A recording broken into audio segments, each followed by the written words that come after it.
Hello children, welcome again to the virtual session. So in this session we are going to continue with the textual exercise of the chapter chemical reactions and equations. So let us start. Assignment was given to you all to do these equations, translate the following statements into chemical equations and then balance them. So here we have hydrogen gas combines with nitrogen to form ammonia. So let us see the answer. If you have not done so, please do it. So hydrogen plus H2 plus N2 gives you NH3, and balancing you can see over here 3 hydrogen gives you 2 molecule of ammonia. So please see the balancing here children. Next was hydrogen sulfide gas burns in air to give water and sulfur dioxide. So H2S plus O2 gives you H2O plus SO2. So please see for the balancing. You need to balance each and every chemical equations children. I hope you all have done this assignment. If not done, please do so. You have to write it in your notebook. Third one was barium chloride reacts with aluminium sulfate to give aluminium chloride and precipitate of barium sulfate. So here you have to balance chlorine atoms and sulfate. So sulfate ions and chlorine here you need to balance. So BaCl2 plus Al2SO43 gives you AlCl3 plus BaSO4. You see for the balancing of the equation children. Fourth one, potassium metals react with water to give potassium hydroxide and hydrogen gas. So potassium K plus H2O give you KOH plus H2. So you need to check for the balancing. You see every atom on reactant side is equal to the atoms on the product side. So I hope you all have done this. We'll go for next balancing equations. Write the balanced chemical equation for the following reactions. So nitric acid HNO3 plus CaOH twice gives calcium nitrate and water. So here you see the balancing over here. You have to put 2 in nitric acid and 2 in water. Then NOH plus H2SO4 give you sodium sulfate plus H2O. So let us see for the balancing. Here you have to give 2 to sodium hydroxide and 2 to water. Third one, NaCl plus silver nitrate gives you AgCl plus NaNO3. So let us see for the balancing. It's already balanced. The number of atoms on the reactant side and the product side balance. So please check for it. Fourth one, BaCl2 plus H2SO4 gives barium sulfate plus HCl. So check for the balancing. You need to check which atom is not balanced, and accordingly you know the rules. So here BaCl2 plus H2SO4 gives you BaSO4 plus 2HCl. So you need to balance HCl here. I hope it's clear children. You have to write this in your notebook. In your previous session I had discussed about your notebook. So you have to maintain a notebook, and whatever discussed and being mentioned in the session for you to write, you have to write in the notebook. Then over here you just need to translate the following statement into chemical equation and balance them. So calcium hydroxide plus carbon dioxide gives calcium carbonate plus water. Zinc plus silver nitrate gives zinc nitrate plus silver. Aluminium plus copper chloride gives aluminium chloride plus copper. Barium chloride plus potassium sulfate gives barium sulfate plus potassium chloride. So calcium hydroxide plus you can see for the equation here, carbon dioxide gives calcium carbonate plus water. You have to see for the balancing. Zinc plus silver nitrate gives you zinc nitrate plus silver.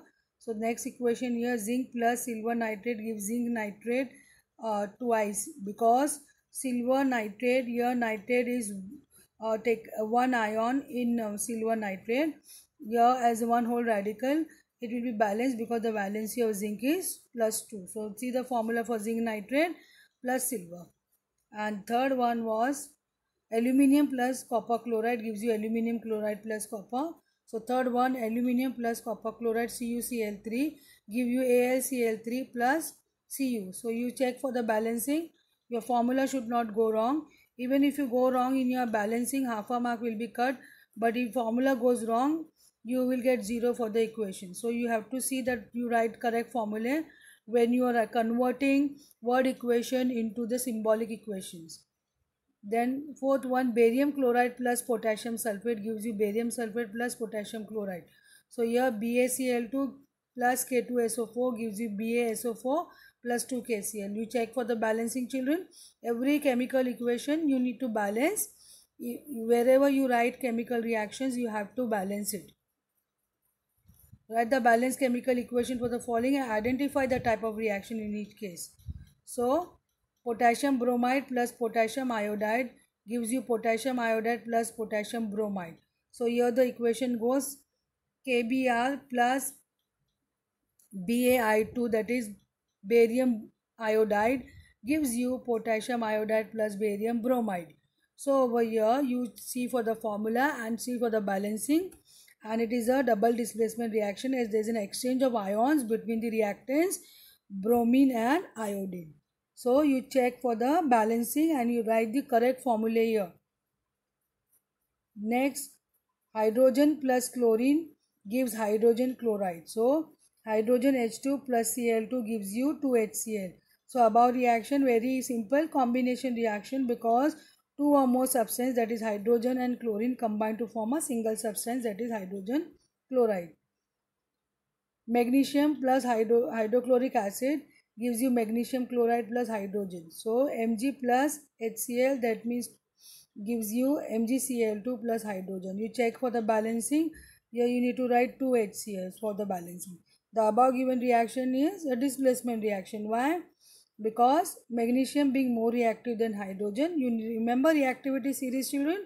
So from there you can relate magnesium more reactive than hydrogen, therefore it is displacing hydrogen from hydrogen chloride to form a new product, namely magnesium chloride. So you have to write down the type and you have to write down the equation with balancing. What does one mean by exothermic and endothermic reaction? Give examples. So now over here you have to, this is the assignment for you. What do you mean by exothermic and endothermic reaction? Give examples. We have discussed what do you mean by exothermic and endothermic. You have to define them. You have to write this answer in your notebook. We have already discussed this and we have discussed a few examples as well. So you have to write this on your own in your notebook. You refer to the points which was discussed in the previous sessions. Why is respiration considered an exothermic reaction? You have to justify that. Respiration is an exothermic reaction. You have to explain why. Why are decomposition reactions called the opposite of combination reaction? Write equation for this reaction. So you need why it is called the opposite of combination. You can explain, justify this with the right equation for this reaction, then you can justify this answer. Why they are opposite to each other, since you are familiar with the concept of decomposition and combination reaction.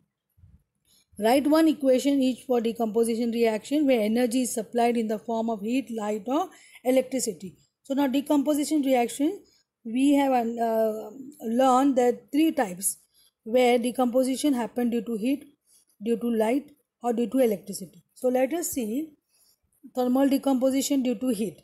When decomposition reaction is carried out due to heat, it's called thermal decomposition. A very simple example you can give over here. The green color ferrous sulfate salt, that is a crystals, when you are heating, it has 7 water molecules of crystallization.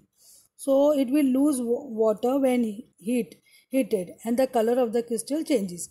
It then decomposes to form ferric oxide, that is Fe2O3, sulfur dioxide and sulfur trioxide. So you get brown color fumes when you heat. Initially it will lose water molecules and then further it will decompose to give out mixture of gases of sulfur dioxide and trioxide, which will be in brown color. So this is a thermal decomposition, one of the example. Next example, here you can give the equation of FeSO4 on heating will give out, because the initial equation you can just write FeSO4 dot 7H2O on heating gives FeSO4 plus 7H2O. That means that water molecule is lost.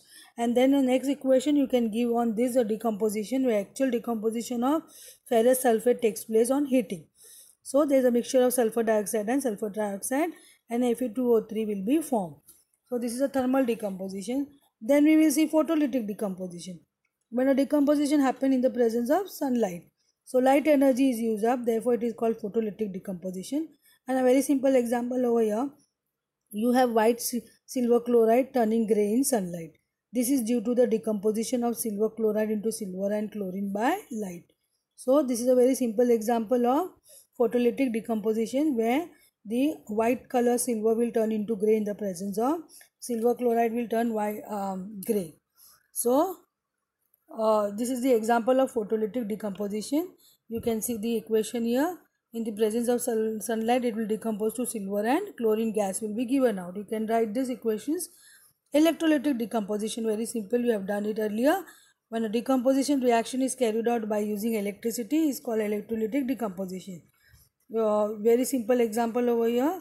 Water, acidify water, add a few drops of dilute hydrochloric acid or H2SO4 sulfuric acid added, so that there's a good formation of ions, and then you get H2O will decompose because it is made up of hydrogen and oxygen. Water is made up of hydrogen and oxygen. It will decompose to hydrogen gas and oxygen gas. This decomposition will take place due to the action of electricity, and this is called as electrolysis of water. Why we are not doing thermal decomposition of water? Because how much ever you heat water, it will only boil and it will change its state. It will not decompose into hydrogen and oxygen, because the bond between hydrogen and oxygen can be broken only with the help of electricity. That's why electrolytic decomposition of water will be a correct and a good example over here. So you can see H2O, electricity, we get hydrogen H2 and O2, and the ratio will be 2:1, as you know, and you can balance this, and obviously you can see the ratio of hydrogen and oxygen combining to give you a water molecule will be 2:1. Thank you, children. Here we end with the session, and we have finished with the chapter as well. In the next session, I am going to begin with a new chapter, acid, bases and salts. I hope whatever being told to you, mentioned in the session for you to write, you are putting in the notebook, you are writing in the notebook. We will start with a new chapter, acid, bases and salts, in my next session. Thank you. Have a great day.